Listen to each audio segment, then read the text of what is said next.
get hold of yourself. I got some bad news for you. Well, what is it, boy? I hope this ain't gonna break your heart, but I just gotta say it. Well, come on, get it over with. Uncle Jed, I decided I ain't gonna be a brain surgeon. I can bear up under that. After all, we still got Granny. Maybe one doctor in the family's enough. I'm sure glad you're taking it so good. What made you change your mind? I seen another one of them double-knot spy movies. Uncle Jed, that is what I was meant to be. That old 007 has got the world by the tail. Oh, yeah, I remember you was all fired up over him a while back. He's one does all that fighting and loving. Does he ever? Hey, as long as you're working on shoes, would you mind hollering out the heel so I can put a little radio in there? Radio in the heel of your shoe? Yes, sir. That's where 007 carries his. Seems like a mighty unhandy place to carry it. Why don't he just carry it in his pocket? Well, I can't tell you that. Secret, huh? No, sir, I just ain't sure. Here you are. You carry yours in your pocket. Okay. Hey, but there's something I'm gonna need right away, and that's iron for my hat. Iron for your hat? Yes, sir. There was this fella in the movie that had an iron hat. He kept throwing it 007. Trying to kill him. Why didn't he just shoot him? Can't tell you that neither. If anybody goes to skimming iron hats at me, he's gonna get one skimmed right back at him. Hey, watch where you're throwing your hat, Jethro. You just be glad it wasn't iron. You can swim with me? Shucks, no. I'm gonna be a double-knot spy. Only time they go swimming is underwater to blow up something. That sounds like fun. I'll be a double-knot spy with you. Too dangerous for girls. They'll just wind up getting painted gold. Sounds like fun, too. Forget it, Ellie. Girls can't be double knots. Why not? I don't know why not. Heck, fire, I ain't hardly one myself yet. Well, I can do anything you can do. You can't be a double knot. I can, too. Can't neither. Can. Now, Jethro, you let your cousin Ellie play double-note spy with you. Uncle Jed, being a double-knot spy ain't play. Heck, fire, that rascal hauls off and saves whole countries. What did you say? Yes, sir. But this time it was ours. The bad guys was after Fort Knox. And if old 007 hadn't taken a hand, the next time Uncle Sam needed gold, he'd have been milking a dry cow. Ellie, if you're done with your swimming, you can get busy with your chores. Ain't been yet, Granny. Oh, so you finally got back with my beans and my fatback, did you? Doggone it, Granny, I plumb forgot. You give me some more money, I'll fetch it right now. Where's the money I gave you before? Well, on my way down to the store, there was this double-knot spy picture playing at the movie theater. So I went in. You mean to say that you spent my little money on a movie? Well, spent some of the money on victuals. 4 boxes of popcorn, half a dozen candy bars, and a couple of giant orange drinks. Are you gonna hickory switch him or am I? Well, ain't nobody gonna hickory switch me. What did you say? Double-knot spies don't get switched. They get pretty near cut in two by death rays, handcuffed to atom bombs, have iron hats thrown at them. They wouldn't hold still for switching. No. Well, how about paddling? Granny, I reckon Jethro is a mite wrought up. The boy's had a big day. He thinks he's come upon his life's calling. Life's calling. Well, yes, ma'am, Granny. I'm gonna be a double-knot spy. Well, congratulations, Mr. Double-Knot Spy. Well, thank you. Now, you just cut mud down to that store and spy me up a sack of beans and a slab of fatback. And you do it in a double-knot hurry. Oh. Come in, Mr. Cushing. Mr. Drysdale's expecting you. Thank you, Miss Hathaway. Mr. Cushing is here, Chief. Hello, Milburn. Hello, John. Good to see you. Milburn, may I present Miss Slocum? Oh, how do you do? How do you do? This young lady will represent my bank in the annual competition for Queen of the Bankers Ball. Really? Congratulations. Thank you. Our two banks usually fight it out in the finals. Oh, yes, it's a rivalry of long standing. Miss Slocum, why don't you just wait in the outer office, huh? Of course.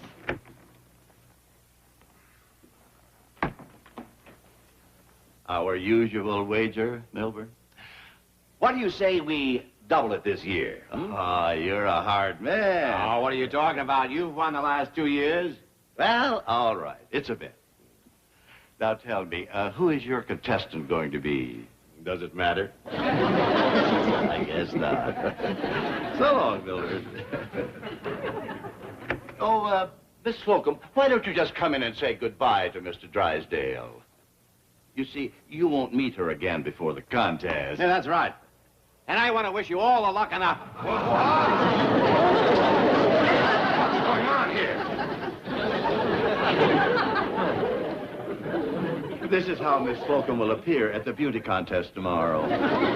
By the way, dear, what are those measurements again? 36, 23, 36. Thanks.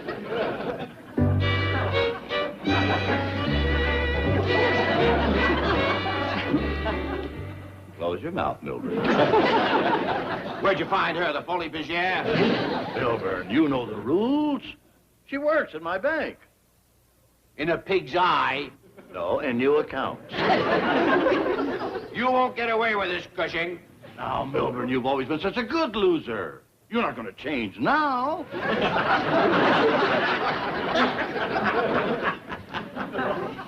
Howdy, Miss Jane. Why, Jethro, hello. Hey, do you reckon Mr. Drysdale might be needing a double-knot spy? What? I mean, like, is anybody fixing to rob his bank or something? You tricked me, Cushing. I'm afraid our host is losing his charm and affability. Come along, 36, 23, 36. Did you hear that? Mr. Drysdale, are they a couple of secret agents? A couple of crooks is what they are. Well, I bet if you followed them, you'd find that she doesn't work in his bank at all. Hot dog! That sounds like a job for a double knot. Double what? A double knot spy. I'll shadow him. Hey, wait for me. I'm going to shadow you.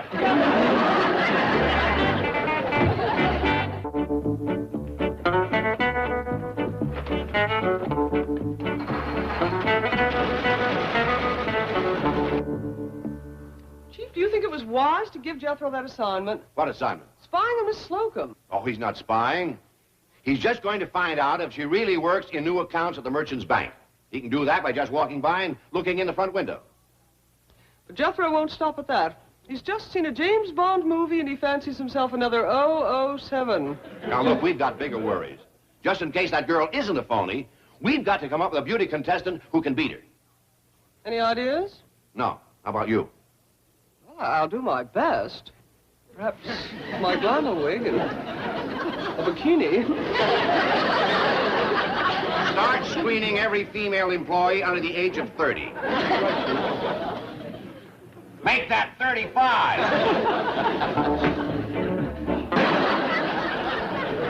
Yeah, you finally got back home with my beans and my fat bath, did you? Doggone it, Granny, I forgot again. You what? Well, gee whiz, Granny. It's just because I've been so busy trying to find my double knot supplies. I've been all over town. I can't find one single spy store. Well, there's plenty of little stores. Now you get to one. But, Granny, I gotta get my spy supplies. I've been to 3 places just trying to buy something simple like iron for my hat. They looked at me like I was some kind of a nut. Instead of iron for your hat, you should have got some for the seat of your pants. Huh? Bend over, double knot. Granny, like I told you, the boy is a mite wrought up today. Well, I'm a mite wrought up today. Now, you come home once more without my beans and my fat back, and you'll be doing your spying standing up. Finished all the chores you give me, Granny. Well, I'm going to give you one more. Go with your cousin Jethro and see that he fetches my victuals back home. Yes, ma'am. Come on, Jethro, let's go. You can't go with me, Ellie. I got spying to do. Well, I can spy just as good as you. You can't neither. Can too. Can. Can. Can. Can. Can. Now, Jethro, you let Ellie go with you like Granny said. Gee whiz, Uncle Jed, I can't get no first-class spying done with her along. Old Double Knot 7 ain't got no girl cousin tagging after him. Double Knot 7 ain't got your granny. Now, run along. You're never gonna get my 3rd number. I ain't got no spy car. I ain't got no iron hat. I ain't got no radio for my heel. All I got is a dad-blasted girl cousin.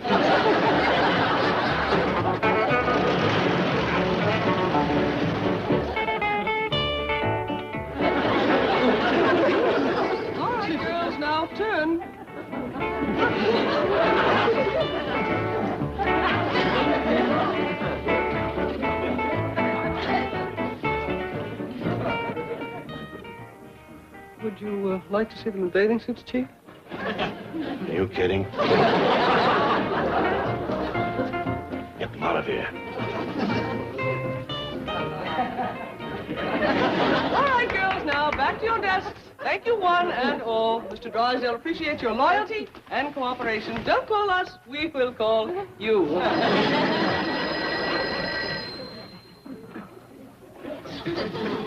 By the way here, she is wonderful. Send her in. Janet Trigo is here. Oh, great. Now we've got a chance.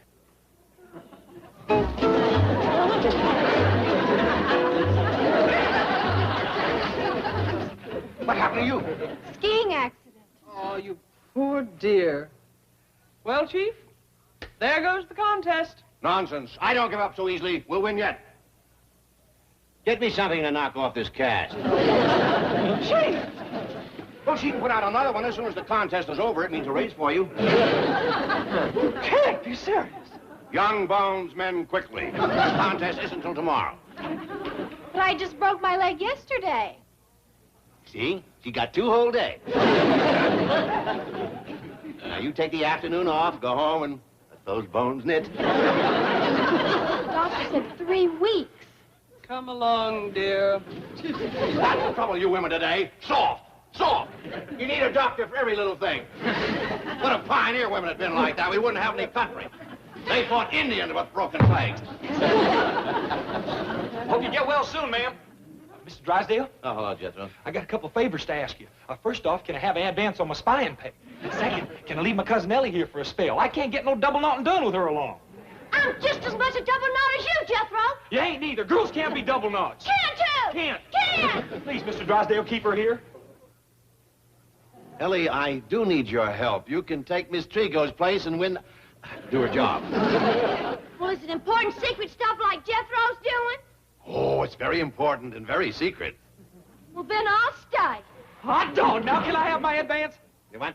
Money to fix up my spy car and stuff. Oh, yeah, good. Thank you.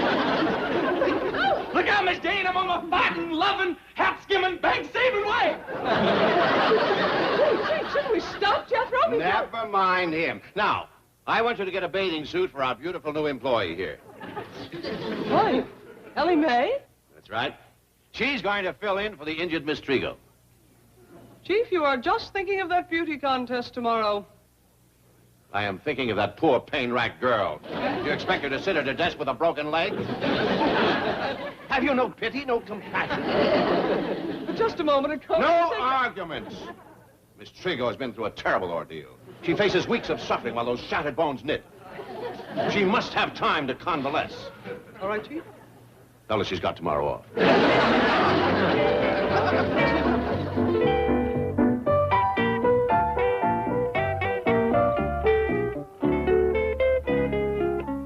And you say this strange young man has been spying on you? Yes. You know my desk in new accounts is near the front window. Yes. Well, I first noticed him when he drove up on a funny-looking old truck. He got off and limped to the window and peered at me. He limps? Like this. And he wears a black hat pulled low over his eyes. He stared at me through the window, like this. There he is. Thought you could give me the slip, huh? I shadowed you. Just a moment, young man. Who are you? Let's just say I'm double knot 10. Puts me a knot up on 07. Now then, miss. Doggone. There goes my secret radio again. Every time I step down on it, the blasted thing commences playing. Hey, now, hold on there, mister. Don't try nothing unless you want to get this iron hat skimmed at you. When I say iron, I mean iron. So watch yourself.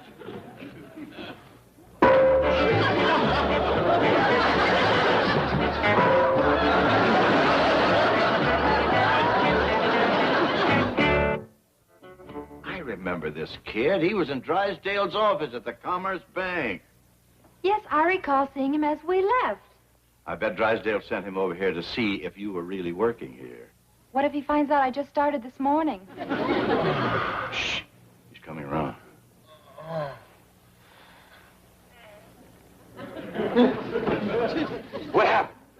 Did you shoot me with a tranquilizer gun? Or spray me with nerve gas or something? It was an iron hat that knocked you out. Doggone, you got in the first lick. That don't stop a smart double knot like me.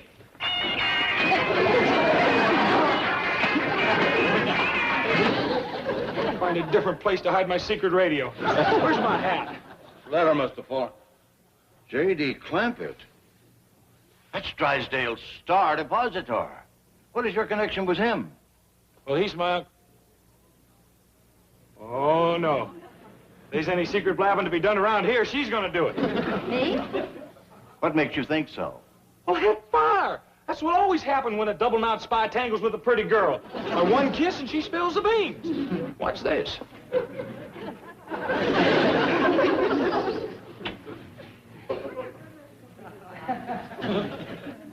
J.D. Clampett is my uncle. He got pretty near $50 million in Mr. Drysdale's bank. My cousin Ella May commenced working there today. Well, that's very interesting. What else can you tell us? You keep kissing, I'll think of something.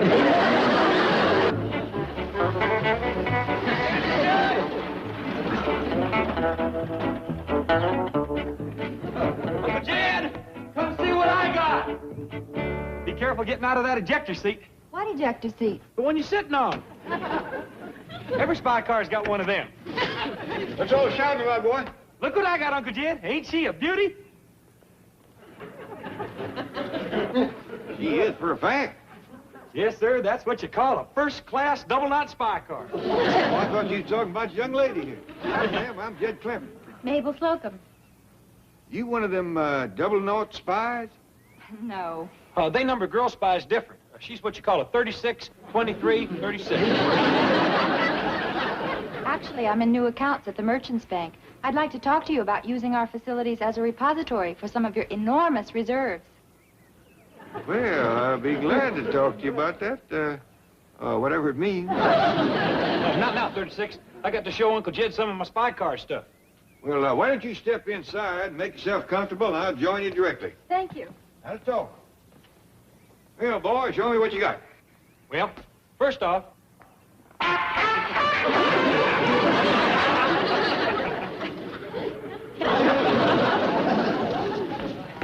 This here is my smoke screen maker. This here's my oil slick spreader. Come look at this. Suppose they some rascals chasing me. They goes to shooting at me. Then I give them this.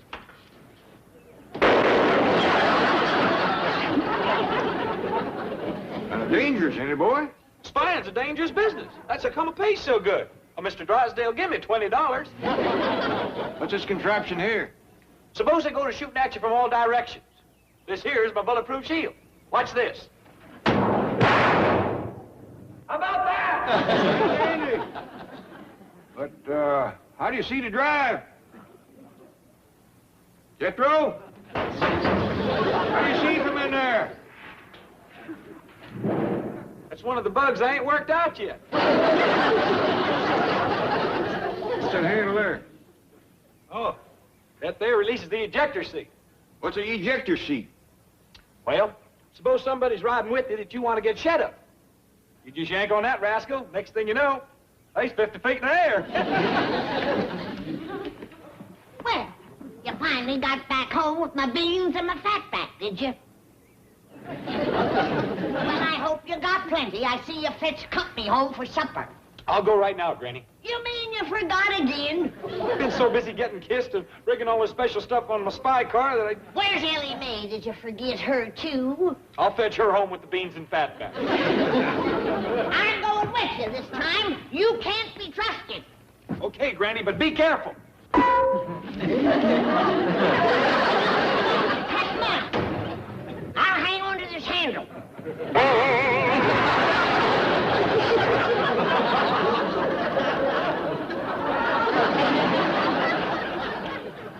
My dog is, boy, you sure got the bugs worked out of that thing. Just for that, you and your company can go hungry.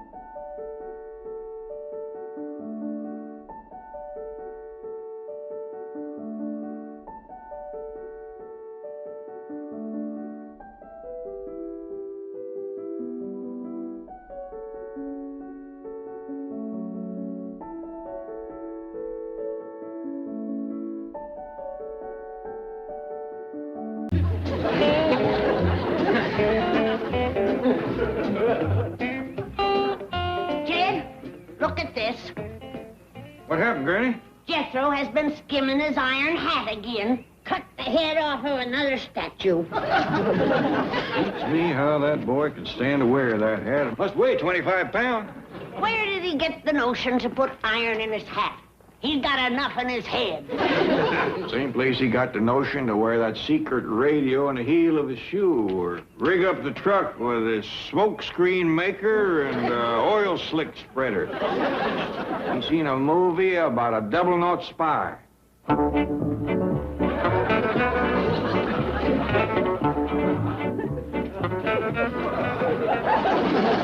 Phew.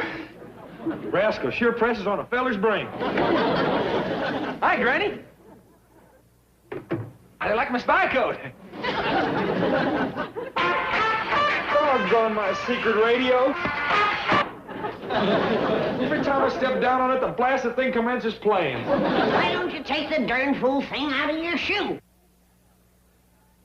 Hey, that sounds like a pretty good idea. It does make it hard to shadow other spies. Let's see. Where's a good place for it? Well, why don't you put it in your hat? Yeah. And I'll tell you another thing you can do, Double Knot. What's that? You can stop skimming that iron hat.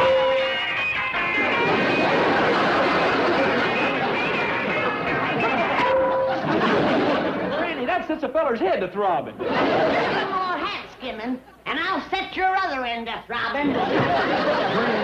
Now, you get your Uncle Jed down to the bank. Ain't you coming? No, I ain't. Ellie Mae's going to be crowned queen of the banker's ball and get her picture took. She can get her picture took without me. Well, I don't care nothing about it neither. I got a date to do some double-knot spying with Miss Slocum. Who's Miss Slocum? Well, she's the girl Ellie beat in the beauty contest.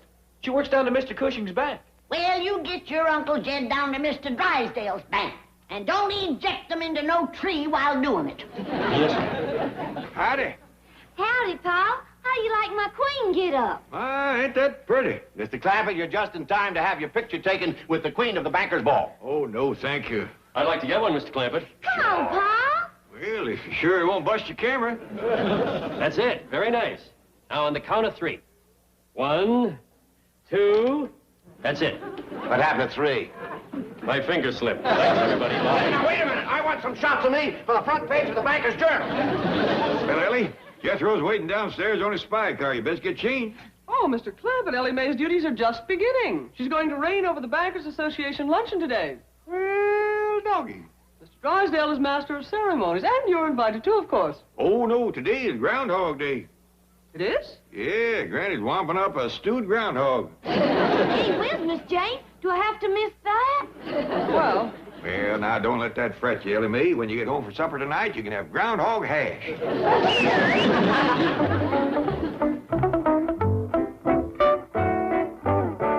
We were robbed, Miss Slocum. You should have won that beauty contest. But, Mr. Cushing, Ellie Mae Clampett is... Ellie Mae Clampett. She doesn't even work in Drysdale's bank. Her father just keeps his $45 million there.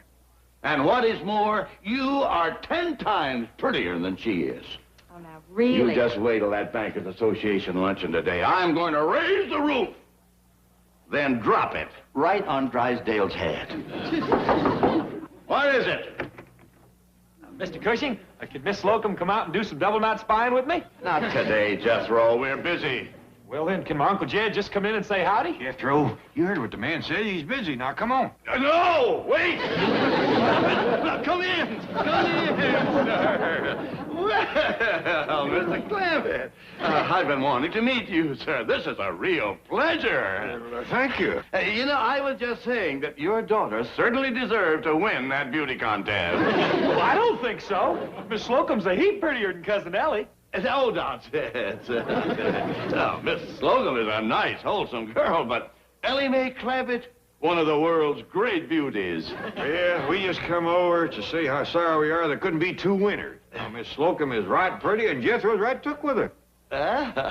Well, Miss Slocum is right took with Jethro. Aren't you? Yes, sir. Dog! Hey, listen, Uncle Jed. This bank is a heap more fun than Mr. Drysdale's. Well, why don't you keep your money here? Yeah. Well, it's something to think about. But I wouldn't want you coming over and making a nuisance of yourself. A nuisance, Jethro? Love having him, yeah. Here, my boy, let me have your hat. Is it hurt bad? Heck no, it's made of iron. Iron. Come over and sit down and let's talk. Oh, we gotta be getting home. Granny's cooking up something special.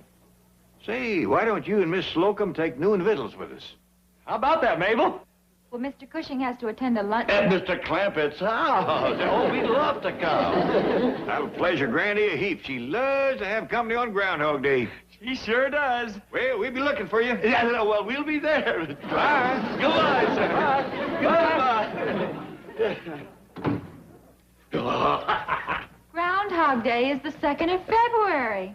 Miss Slocum, when a man with $45 million says it's Groundhog Day, it's Groundhog Day. I don't care if it's the 4th of July. Yes, sir. Oh, boy, and Drysdale thinks he's going to a banker's luncheon.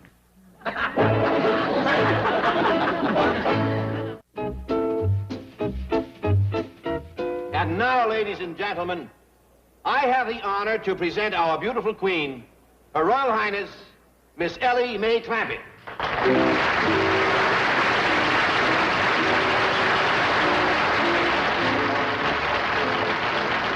Isn't she lovely?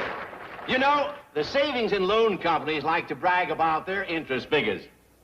Well, let's see them come up with a figure that'll draw more interest than that.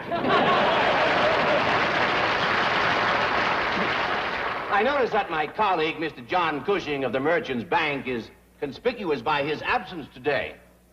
Well, I guess poor old John figures the only time he can land a new account is when the rest of us bankers are busy having lunch. Oh, and Ellie Mae deserved to be queen, all right. She's a real beauty. And now that I have met you, I see where she got it. Oh, Mr. Cushing. No, it's true. Well, now, which would you rather do, wash or dry? Oh, no, your company, you ain't gonna hip with the dishes. I'd like to. Oh, nothing doing. You probably get enough of that at home, helping your wife. Oh, I haven't got a wife. What was that? I have no wife. I've never married. What would you rather do, wash or dry? Granny, you ain't fixing to let Mr. Cushing wash the dishes, are you? Oh, I don't mind. It's all right, Jed. What, ain't nothing of the kind. Mr. Cushing is company. It's all right, Jed. Oh, I'll help with the dishes. Besides, Mr. Cushing got a bank to tend to. It's all right, Jed. You wouldn't want to be responsible for Mr. Cushing neglecting his bank, would you? It's all right, Jed. I assure you, sir, I am not neglecting my bank. See, Mr. Cushing don't get a chance to wash dishes at home. He ain't married. He ain't got no wife. He's single. Well, I just remembered something that needs doing outside. Mr. Clampett, you know, it would please me very much if you and your lovely family would be my guests for dinner tonight. Well, that's very nice of you, but Granny is figuring on wamping up some special hash at Ellie's Well, now, couldn't the hash wait, Granny? Well, that's strictly up to Jed. Well, Mr. Clampett, may I take your family out to dinner tonight? Well, And it's all settled. What time? How about 7 o'clock? Dandy! Yeah, I got a few yachts. Yeah. That's a show business expression, Fred. Fellas like Hope and Benny and myself say that when we get big laughs. Come in. I came by to pay off our bet, but your secretary's gone. Oh, yeah, she's out driving the Queen around. Talk to you later, Fred. The loser just walked in. Well, John, we certainly miss you at the luncheon today. Your office said you're out working on a new account.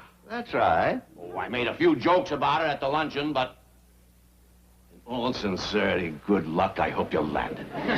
Well, thank you, Milburn. I'm going to do my best. Here's your check.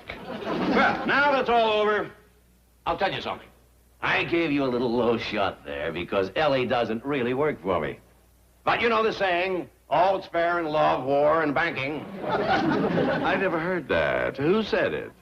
I did. And it's a good one to remember when you're up against the champ. Oh, probably another of my fans going. How about dinner tonight? I can't. I'll be out hustling a new account. Good for you. A big one? The biggest.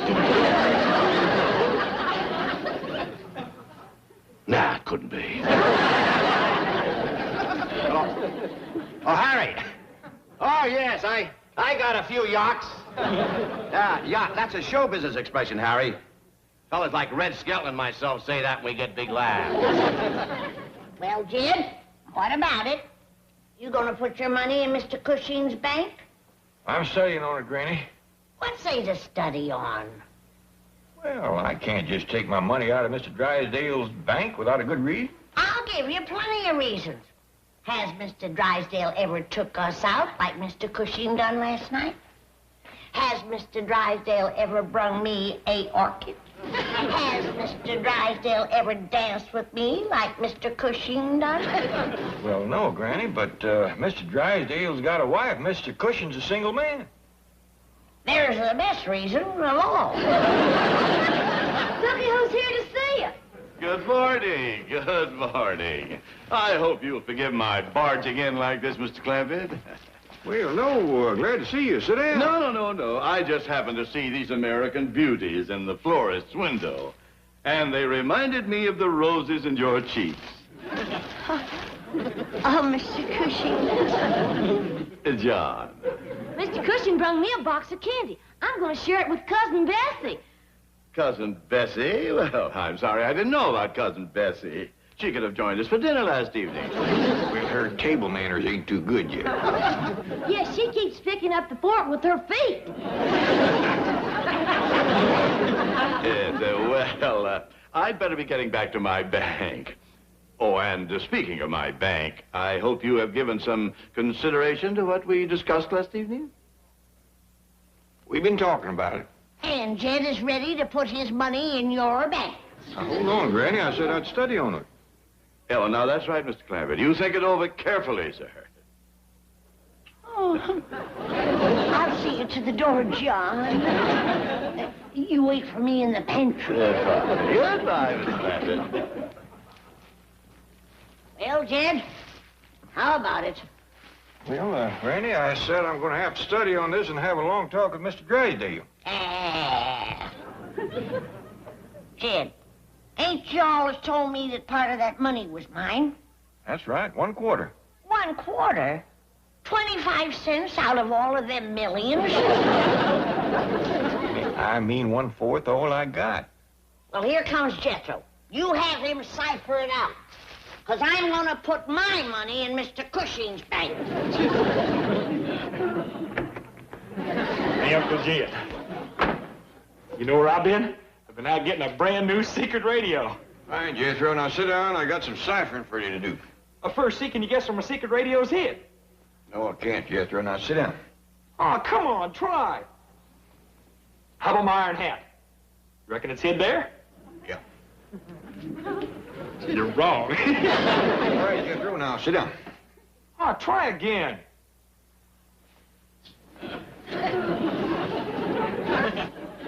It's in your pocket.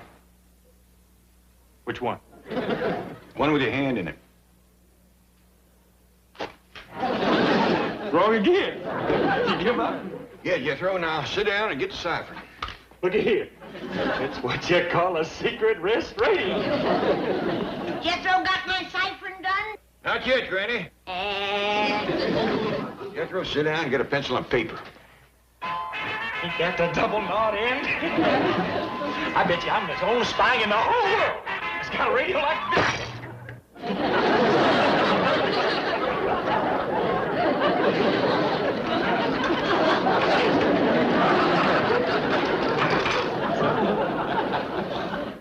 Yep.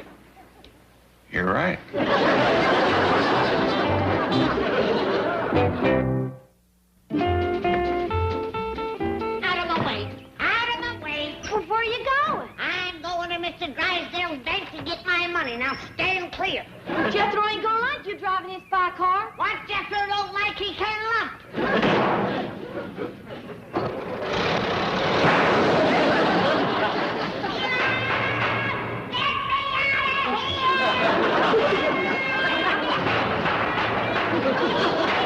Who put me under this? Hey! Ain't nobody allowed to drive my spy car except me. Well, get in here and get at it.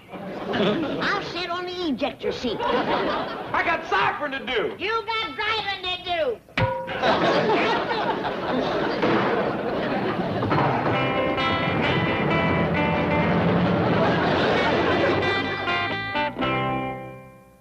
You want what? I want my share of Jed's money. Jethro said it's somewheres around $11 million. Now, what in the world would you do with $11 million? That's for me to know, and you to find out. Now let's have it. In here? In here. Granny, have you been at your rheumatism medicine again? No, I ain't. Get your finger out of my face and commence giving me my money. Oh, well, all right. Yeah, all right. Now, if you need any more, you just let me know. How much was that? $30. Well, I'm letting you know I need more. Why don't you let Miss Hathaway drive you home, eh? Mr. Drysdale, are you gonna give me my money or ain't you? Of course. Now, you run along. I'll drop by this evening, and we'll talk about it. Happy to see you, Chief. Oh, good. What are you doing here? Ellie told me what you was up to. Well, I'll tell you something that she ain't told you. Mr. Drysdale won't give me my money. He's been slippery-footing around here like a hog on ice. If you ask me, he ain't got it. Granny didn't mean that, Mrs. Drysdale. I understand. I know you got the money. No apologies necessary, Mr. Clampett. Now, we won't take up no more of your time. Thank you. Just give her the money and we'll go. $11 million? Whatever 1/4 of all I got comes to, that's her share. See? He ain't got it. Granny, you got the money, ain't you, Mr. Drysdale? Of course, but... Well, then, go ahead and give it to her. Well, all right, I'll have a check drawn up. Hold it right there. I don't want no check. I want my money. Cash. Cash? Cash. We do favor cash. I haven't got $11 million.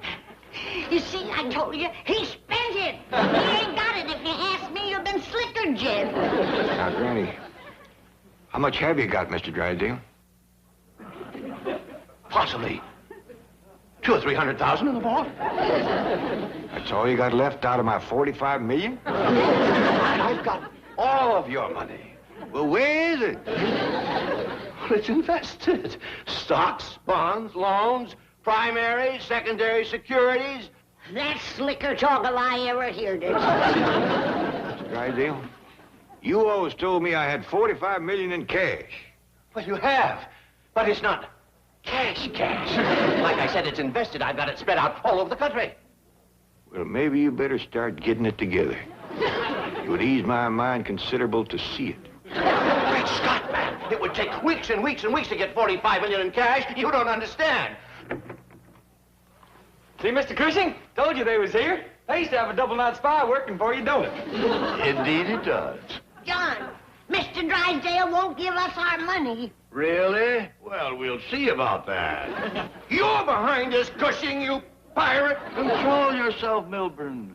To quote the champ, all is fair in love, war, and banking. Now let's get busy and transfer that account, shall we? Oh, it was beautiful, Harry. Beautiful. I left Drysdale on the field of battle a broken man. Come in. Howdy. Oh, I'll talk to you later. Howdy, John. Howdy, Mr. Cushing. Well, hello. Come in. Welcome. Well, what can I do for you? Did you get our $45 million from Mr. Drysdale? Every cent of it. It's all safe and sound right in the merchant's bank. Well, that's dandy. We'd like to see it. In cash. I haven't got it. Well, Granny? Dogged if he didn't go through it quicker than Mr. Drysdale. I think we'd be better off back with him.